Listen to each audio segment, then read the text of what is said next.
Hello, and welcome to Sharing Stories and Knowledge with Dr. MPQ. I am Dr. Maria Elizabeth Perez-Quetives and the host of this podcast. The talk that I'm sharing with you in this podcast is a past talk that I did in 2019. In 2019, I was asked by Jeremy Bohonos, a professor at Buffalo State University who was a friend and colleague of mine. Jeremy and I had met in graduate school, and he asked if I would be willing to give a talk about my research and work with parenting students. Parenting students are mothers and fathers who are raising and caring for their children while pursuing post-secondary degrees. These individuals contribute to the ethnic diversity of students enrolled in completing degrees at public and private colleges and universities across the U.S. in various fields, majors, and degree levels. I wanted to share this talk with my audience because I find what I say valuable. I start the discussion by giving a brief introduction of my identity as a mothering PhD student and how my intersectional identities contribute to my research interests and the co-development of Student with Families.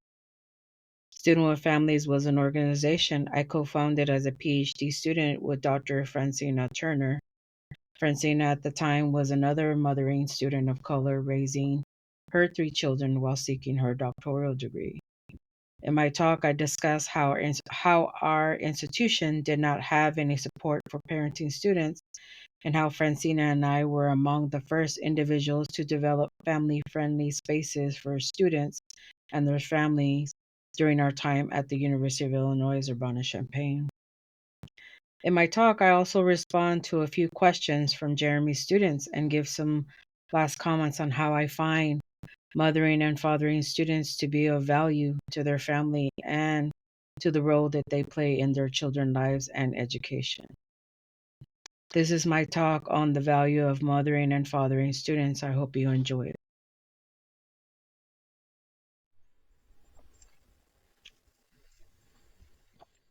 Hello, my name is Maria Elizabeth Perez.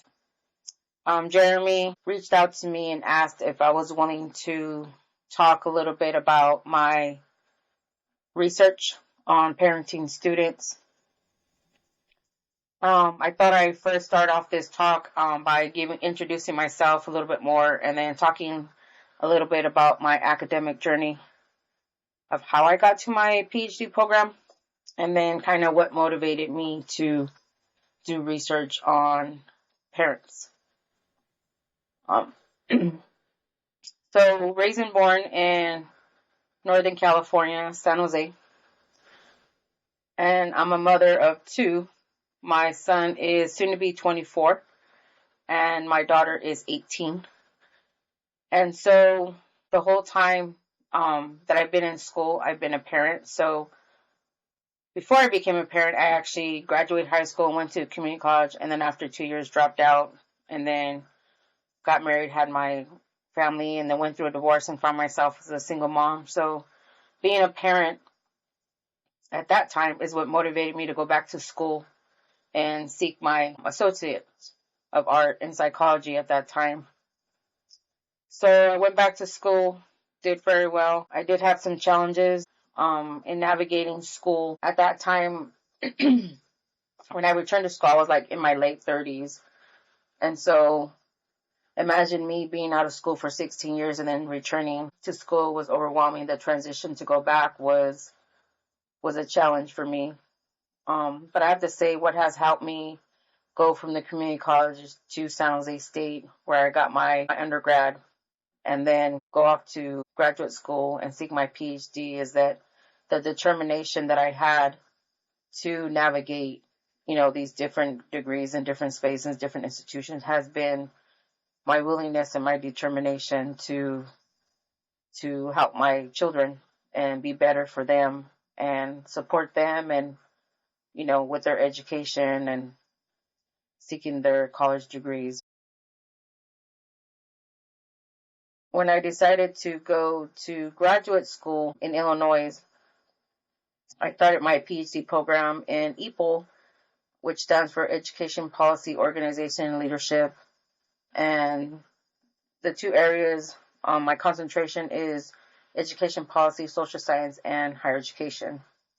And so as a grad student, I started looking at a lot of the literature about equity in higher ed and degree attainment and access, completion, retention among underrepresented populations, specifically first generation. And as a first generation student myself, what I found was missing in that literature were the stories and experiences of parents, individuals who are first generation who are trying to attain their degrees while managing family life. So my master thesis my study was about individuals who were parents who decided to go back to school to attain their undergraduate degrees as mothers and fathers. And at that time that I was recruiting, I couldn't find any fathers, so I interviewed 3 mothers.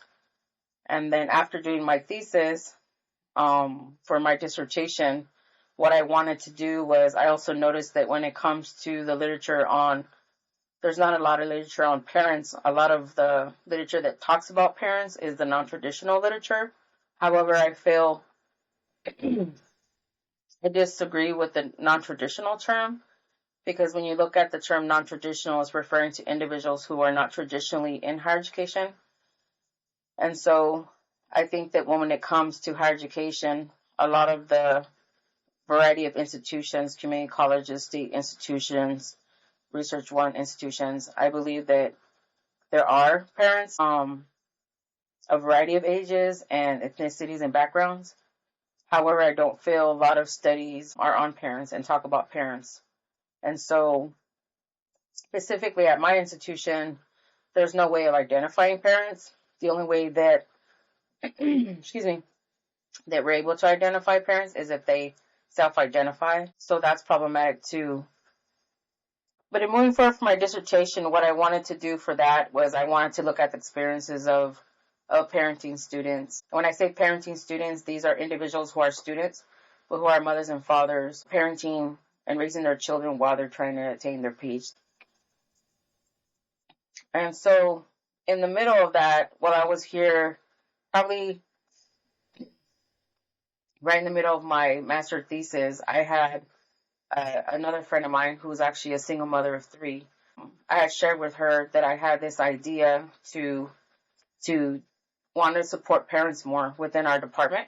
I felt that our department could do more support for individuals who had families. So when I started graduate school, I felt like I had to navigate moving to a new town, to a new state, starting at a new institution alone. I had to figure out like where my daughter was going to go to school, health insurance. So I kind of navigated everything by myself. Actually, the whole time that I've been in school, from community college to San Jose State to Illinois, I have never seen any support or any resource programs that specifically would support parents. I feel that there's a lot of academic support programs for underrepresented students, like first generation students, but I don't feel that there's a lot of support specifically for people who are parents. And so that kind of sparked my interest. And so I had approached a grad director in my department and proposed to her that they start creating some kind of type of supports. And so she thought it was a great idea. However, she had asked me to go try to recruit more grad students.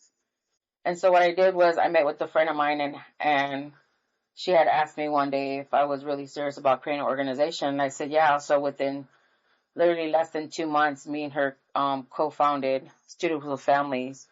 And the organization specifically wants to support students who have families. And when I talk about families, these individuals could be parents.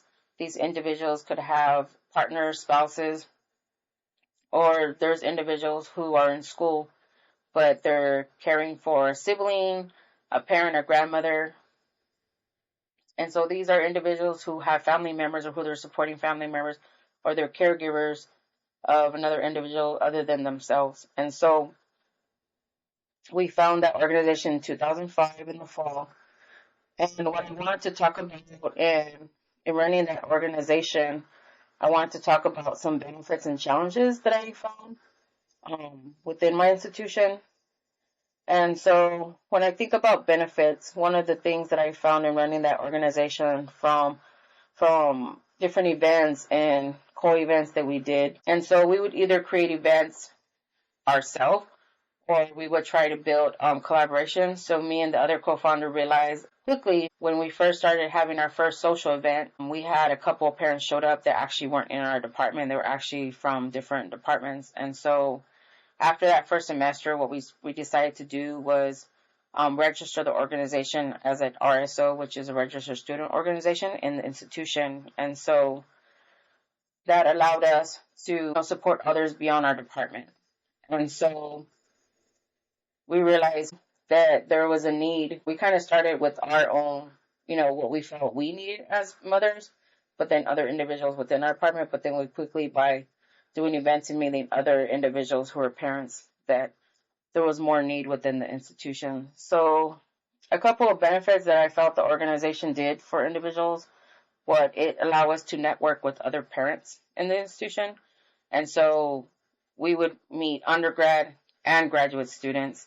And so I feel having meeting other individuals who are also managing raising children and family and school at the same time, what I'm hearing from them is that they find it really helpful and supportive to meet other individuals who are in similar situations as themselves. And so I thought that that was huge.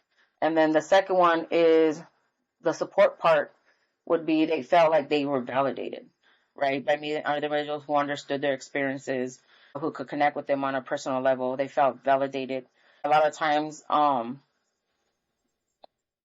lot of what they were saying, this also came out from my research when I did my master's thesis, with a lot of times parents feel isolated within their institution. And that can happen at the community college, the state level, or like at a research one institution. The fact that parents are saying they feel isolated, right? Like they're the only ones, but we're not the only ones who exist at institutions. So I thought also a third benefit was there's a need for resources, right? There's a need for, when you have a family, there's a need for childcare, there's a need for ways to connect in the community, there's a need for about schools, what about schools? Housing, different housings. As a challenge, a couple of challenges that I found that parents endure is a lack of support.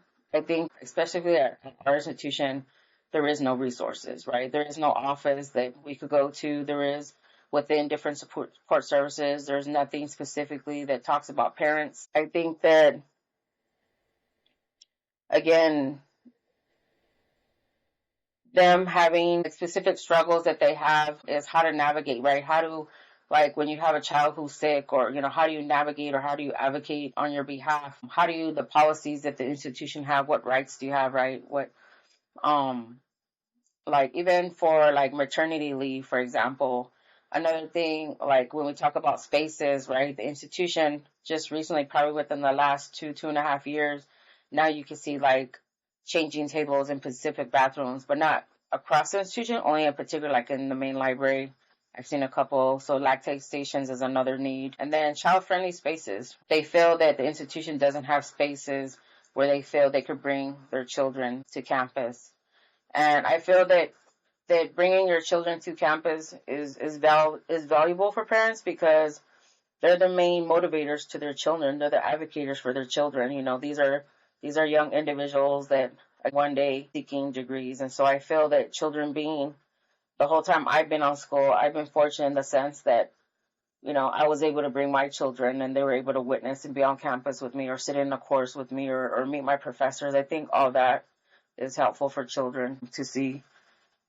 And so as a co-founder and president of the organization, is that I feel that people feel that parents are valuable and they're unsupported. However, it was really hard for me to try to find support and make connections with other individuals. I feel there was a couple organizations and programs on campus, like Women's Resource Centers, the Veteran Wounded Center, that supported us and wanted to, support their students and know more about families and ways. And so I think spaces like the Women Resource Center offer a variety of our events and help us do like movie night, or offer a space for mothers or fathers to come in and do their homework and things like that. And so I received a couple of questions from Jeremy that I wanted to just talk about. a little bit. So one of the questions that I received from a student was, how can instructors go about incorporating the idea of work-life balance into programs for adult learners? And so looking at this question right away, I thought, well, balance, work-life balance, like what does balance mean? When I think of balance, I think of something that's equal on both sides, right? And so I think, and just dealing with life, whether you're a parent or not, I think sometimes it's really not about balance, it's more about management. So how is it that, this idea of work, life, school, being a parent, how do we manage? So I think that it really depends. I think it depends on a variety of things. I think that a lot of times it really determines what that parent household looks like. Are they a single parent?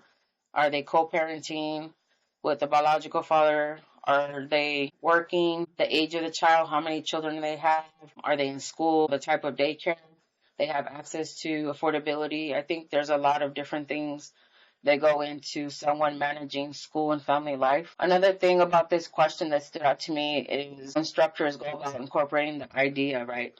I think when it comes to instructors working with adult learners, specifically parents, I think that it comes down to the mentality of instructors, right?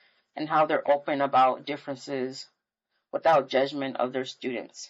So if you have an individual or individuals in your classroom who are working full time, right, or who are a mother or father, who are a caregiver of another individual, there's a lot that that individual is going through or managing through. So how do you support that individual without judgment? Thinking about, like, I had a couple of parents tell me that, when their peers, like if you're in a class and you're going to be having a group project, it's not a matter of thinking their children are distraction. It's a matter of thinking like, okay, you need to have this project done.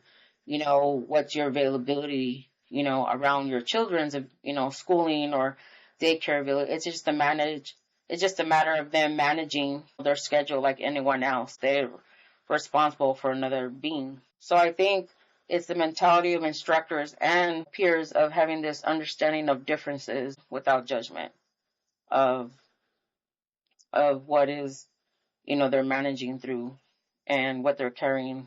What load are they carrying? Another question I got was, how can program planners incorporate childcare offerings and or support into the program for adults?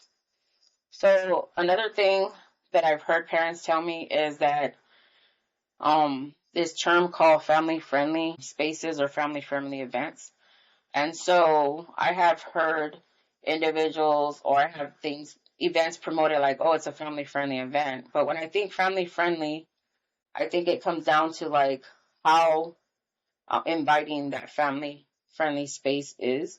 So like when we did our events or we were co-sponsoring an event, I made sure that the event felt like a family friendly space, where you are considerate of children of all ages. Is the space welcoming? Is the space set up to have children in the space? So a lot of times we had, color pages, we had crayons, we had activities, we had like music in the background. Or I remember an event we did where we had different activity sections. When the Women Resource Center sponsored a tutoring night, they had a movie playing with some pillows, maybe popcorn. So I think it's all about space. Like if you're going to have an activity, or if you're an academic advisor who's going to do like a one-on-one session, is your office set up, to welcome individuals who have children? So that's what I think of like family friendly. It's not just about like endorsing family friendly events. It's like creating the space for family, welcoming of family friendly like children. And then the third question was, any suggestions for future program planners that are juggling work-life balance themselves? And so again, I don't think it comes down to a balance. I think it comes through managing. How is it we manage through, everything we're carrying, whether you're a parent and then you work, whether full-time or part-time, and you're taking courses or getting a PhD, and getting a PhD consists of a lot of reading and a lot of writing. So how do we set up these time slots, to get these work done? And I don't think there's one way or the other. I think that a lot of what I'm hearing from individuals that I've interviewed or or that I've had a conversation with, it's a matter of thinking, again, depending on how many children you have, the ages of your children, if you're a single parent or you're co-parenting, what kind of support system do you have, um, and then to help you manage through. But I think as an individual, one thing that I've learned in managing a family through my academic career, specifically in grad school, because I feel that um, grad school demanded a different type of thinking, a different workload for me than I have ever experienced before. And so one thing that I've definitely had to learn while being in grad school is self-care. Self-care mentally, self-care physically. Like, what does that mean? You know, my eating habits, my physical activity, reflection, giving me downtime. So a lot of what I do in getting a PhD involves a lot of deep critical thinking. So how do I kind of reflect from that process to give myself a break mentally? So I think I had to learn what it meant to be sustainable, right, in my practices of how I took care of myself physically and mentally and physically, but then how do I manage all the workload, expectations of me as a PhD student? And because after my PhD, I'm going to actually be applying for some jobs to seek a professor position. My understanding of being a professor is, again, the workload's not going to go away. So I try to practice sustainable practices. So what I try to do is put 2 hour block times 5 days a week, which allowed me to do some writing. And then I set another time of, when I'm going to be working in my job, or I set another block time where I get to read. And so I think that doing smaller workloads more often is is a way of how I've been able to manage. In the past, I don't think I was doing that. I think I was sitting down and trying to work for like 6+ hours or write 6+ hours like almost every day. And eventually that wiped me out because my body wasn't able to endure that type of workload. And so I wasn't taking care of myself. And so I burned out. So I now practice trying to work more effectively in small chunks of time. And lastly, before I end my talk, I just wanted to end with just a couple of recommendations of when we think about parents. There is no one type parent or one type family. I think we have similarities between each other. I think that you could be a mother of a child of a 5 year old, but we're individuals, right, with differences. And so we have our own perspectives of how we see things. And so I think that when it comes to parents, I think there's a lot of factors that go into to parents and parents' necessities. And I also feel that there's parents in undergrad programs, there's parents in graduate programs, there's parents in all different types of institutions, from community college to research one institutions. There's mothers and fathers, variety of ages. You could be an 18-year-old mother or father who's married. Again, relationship status also matters, whether you're in a relationship with an individual or you're not. Income is going to play to parents' experiences too, because if you come from low income working class background, more likely you're going to be a working parent. So not only are you juggling raising a child or children who's in school, more likely you're also going to have a job, right? Or multiple jobs in my case. So I think that an age plays a big factor as well. Language, there's a variety of demographics and backgrounds that play to parents. And so I feel that when it comes to parents, a lot of what I hear again from my participants and people that I've had conversation is not having judgment, not having these biases against individuals because a person is a parent, that they're not smart and they're not able to do the work. Because there's a variety of parents, a lot of parents that I've known back in California and Illinois that have been successful in managing, raising their children and in attaining degrees. I just feel a lot of their challenges comes from, the institution structured in a way where it's thinking that it's housing or it's serving, what they refer to as traditional students, which is the 18 to 23-year-old who is single with no children. And again, you could be 18, 19, 20, or 23 year olds and have a child or children, be married or not married. You could be a widow. There's a variety of different circumstances that an individual, who they are and what they're managing through. So I think that when we're open without judgment and understanding who they are, and just like anybody are managing a variety of things other than school, I think that that would be helpful um, for them. And then again, providing spaces for them. I think like some kind of subsidized childcare that would help them be able to afford. A lot of people can't afford childcare, so that's a big limitation for them or a challenge for them that it's hard for them to navigate life in general without affordable childcare. And just like a lot of us, financial support. Overall, there is no one definition for parents other than they're an individual who is a mother or father who is raising children while managing school. But when it comes to who they are demographically, their background, it just varies on the necessities or the things that they need. Um, but yeah, thank you for listening. I appreciate Jeremy reaching out to me so that I could share a little bit about my story and a little bit of my research and my work with student families. Thank you again for listening, and I wish you all the best.